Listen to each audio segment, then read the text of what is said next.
مين طفى الضوء؟ حتى زيتون عم تقنن علينا الكهرباء. مرحبا، أنا سارة، رح أعترف لكم اعتراف. أنا صار في عندي شغل جديد، هالشغل بدون راتب، بدون تأمين وبدون حقوق، واللي هو موظف تقنين الكهرباء. يا سارة اطفي ضوء الغرفة، يا سارة اطفي السخان، يا سارة. بعرف حشيل فيش الصوبيا.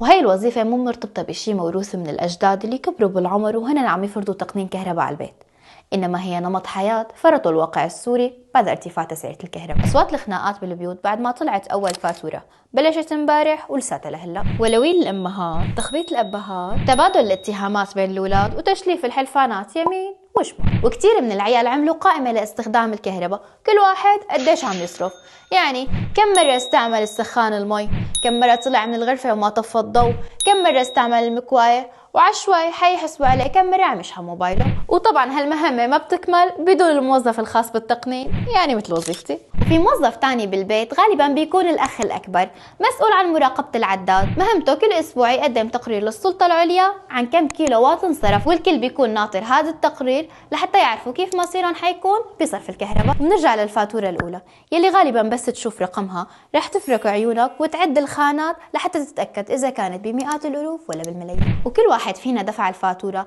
صار يحسب المبلغ قديش نسبته على راتبه، ربعه نصه وقت أكتر بكتير، اشي بيجلط. وخاصة هالفواتير مو متناسبة مع وقت الكهرباء اللي ما عم تجي باليوم إلا كم ساعة.